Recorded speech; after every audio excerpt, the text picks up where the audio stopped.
Hello friends, আসসালামু আলাইকুম। আশা করি আল্লাহর অশেষ রহমতে আপনারা সকলে ভালো আছেন, সুস্থ আছেন। সো বরাবরের ন্যায় আমি আবারও চলে আসলাম আপনাদের মাঝে সংযুক্ত আরব আমিরাতের ভিসা সম্পর্কিত আরও একটি আপডেট তথ্য নিয়ে। সো বন্ধুরা, আজকে আমি একটি বিষয় আলোচনা করব আপনাদের সাথে। আপনারা জানেন যে সংযুক্ত আরব আমিরাতে কিন্তু বর্তমানে সব ধরনের ভিসাই কিন্তু বন্ধ রয়েছে। এর মধ্যে কিন্তু কিছু কিছু ক্যাটাগরির ভিসা আমরা পেয়েছিলাম গত মাসে, কিন্তু এখন বর্তমানে টোটালি ভিসা বন্ধ প্রায় বলতে গেলে চলে। সো আজকে একটি ভিসা নিয়ে আপনাদের সামনে আমি আলোচনা করব। আপনারা যেহেতু সংযুক্ত আরব আমিরাতে অনেকে যাওয়ার জন্য আগ্রহী রয়েছেন এবং অবগত আছেন যে সংযুক্ত আরব আমিরাতে বিভিন্ন খাতে কিন্তু বিভিন্ন পেশায় কিন্তু অনেক মানুষ সেখানে যান এবং কর্মসংস্থানের খোঁজে কিন্তু আপনারা সেখানে গিয়ে কাজ করার উদ্দেশ্যে যান। অনেকে যান ভিজিট ভিসায়, অনেকে বিভিন্ন ক্যাটাগরির ভিসাতে যান। কিন্তু আজকে আমি আপনাদের সামনে এমন একটি ক্যাটাগরির ভিসা নিয়ে আলোচনা করব, যেটা কিনা শুধু আপনাদের না, এটা আমাদের যে যুব সমাজ এবং আমাদের যে শিক্ষিত যারা রয়েছে, বিভিন্ন যারা গ্র্যাজুয়েশন কমপ্লিট করেছেন বাংলাদেশ থেকে, যারা ডিপ্লোমা কমপ্লিট করেছেন, যারা কিনা অনেক বড় বড় ডিগ্রিধারী রয়েছেন, তাদের উদ্দেশ্য করে একটি ভিসা তারা কিন্তু দিয়ে থাকে। ভিসাটি হচ্ছে ফ্রিল্যান্স ভিসা। আপনারা জানেন না, এই ফ্রিল্যান্স ভিসায় কিন্তু আপনারা যেতে পারবেন বাংলাদেশ থেকে সংযুক্ত আরব আমিরাতে। এই ফ্রিল্যান্স ভিসা কিন্তু সরকার অনুমোদনকৃত এবং এই ফ্রিল্যান্স কোম্পানি দ্বারাই কিন্তু নিয়ন্ত্রিত এই ভিসাটি তারা দিয়ে থাকে। এই ভিসার ক্যাটাগরি হচ্ছে দুই ধরনের, একটা হচ্ছে দক্ষ ক্যাটাগরি আর একটা হচ্ছে অদক্ষ ক্যাটাগরি। এখন যারা দক্ষ ক্যাটাগরিতে যেতে চাচ্ছেন তাদের উদ্দেশ্যে একটি কথা বলতে যাচ্ছি। আপনারা যারা কম্পিউটার একটু ভালো বুঝেন এবং কম্পিউটার সম্পর্কে ভালো ধারণা রয়েছে, আপনারা যারা গ্রাফিক্স ডিজাইন বা অনেকের ক্যামেরা রয়েছে, আপনারা অনেক ফটোগ্রাফি করেন, অনেকে এক্সেলের কাজ ভালো মতো জানেন, ওয়ার্ডের কাজ ভালো মতো জানেন, কম্পিউটার সম্পর্কে আদারওয়াইজ যদি ভালো কোনো জ্ঞান থাকে আপনাদের, তাহলে কিন্তু এই ভিসাটা পেতে আপনাদের কোনো বিড়ম্বনায় পড়তে হবে না। আপনারা কিন্তু খুব সহজেই কিন্তু এই ভিসাটি পেতে পারেন।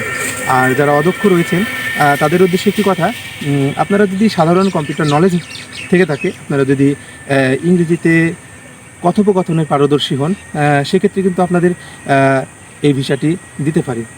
তবে এই ভিসাটি পাওয়ার ক্ষেত্রে আপনাকে কিন্তু এই আপনাদের আপনারা যেই কাজে যেতে যাচ্ছেন এর মধ্যে কিন্তু অনেক ক্যাটাগরির কাজ রয়েছে। যদি আপনি গ্রাফিক্স ডিজাইনে যেতে চান তাহলে কিন্তু এই সম্পর্কিত একটি সার্টিফিকেট কিন্তু পোর্টফোলিওর সঙ্গে আপনাকে অ্যাড করতে হবে।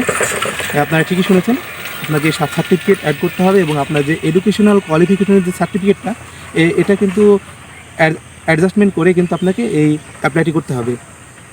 সো আপনারা নিশ্চয়ই বুঝে গেছেন এই ভিসাটি পাওয়ার ক্ষেত্রে আপনাদের এই ক্রাইটেরিয়াগুলো আপনাদের অবলম্বন করতে হবে, সেক্ষেত্রে কিন্তু আপনারা ভিসাটি পেতে পারেন। সো এই ভিসাটি পেতে আপনাদের কত খরচ হতে পারে? আপনাদের অনেকের প্রশ্ন। এই ভিসাটি পেতে আপনাদের প্রায় 7,000 দিরহাম, যেটা কিনা তারা 1 বছরের জন্য দিয়ে থাকে, যা বাংলাদেশি টাকায় প্রায় 2,70,000 টাকা হয়ে থাকে। এবং দালাল এজেন্সিগুলো হয়তো 3 লাখ টাকা নিয়ে থাকে আপনাদের কাছে, যেটা কিনা 1 বছর মেয়াদি ভিসা। আর 2 বছর মেয়াদি যে ভিসাটি হয়ে থাকে সেটা কিন্তু 4.5 লাখ থেকে 5 লাখের উপরে হয়ে যেতে পারে। এটা বিভিন্ন এজেন্সিতে বিভিন্ন ক্ষেত্রে বিভিন্ন রকম হয়ে থাকে। সো আপনারা নিশ্চয়ই বুঝে গেছেন। আর আপনারা যেহেতু সংযুক্ত আরব আমিরাতে যাবেন এবং বিভিন্ন ভিসায় যেতে যাচ্ছেন, সো আমি বলবো কি, আপনারা যদি একটু স্কিলফুল হন এবং যদি না হয়ে থাকেন, আপনারা এখনও সময় আছে, ভিসা খোলার আগ পর্যন্ত আপনারা একটু স্কিলফুল হয়ে আপনারা এই ফ্রিল্যান্সিং ভিসার জন্য আবেদন করতে পারেন। আর এই ভিসাটি কিন্তু আমাদের সকলের জন্য কিন্তু একটি বড় একটা পাওয়া হতে পারে। সো আপনাদের কাছে আমার একটাই চাওয়া, আপনারা যারা শিক্ষিত রয়েছেন, লেবার ক্যাটাগরির ভিসায় অ্যাপ্লাই না করে এই ফ্রিল্যান্স ভিসায় আবেদন করার অনুরোধ রইল আপনাদের কাছে আমার পর্যন্তই। আর আপনারা যারা আমার আগের ভিডিওগুলো দেখেন নাই, অবশ্যই আমার আগের ভিডিওগুলো দেখে আসবেন। আমার আগের ভিডিওর লিঙ্ক এই ডিসক্রিপশন বক্সে দেওয়া থাকবে। আর সবেমাত্র যদি ভিসা শুরু হয়, আপনাদের নেক্সট ভিডিওতে আমি আরও কিছু ভিসা নিয়ে আপনাদের সামনে আলোচনা করতে যাচ্ছি। সো আজকের ভিডিওটি এই পর্যন্তই। সকলে ভালো থাকবেন, সুস্থ থাকবেন এবং আমার চ্যানেলটিকে যদি সাবস্ক্রাইব না করে থাকেন, অবশ্যই চ্যানেলটি সাবস্ক্রাইব করে দিবেন।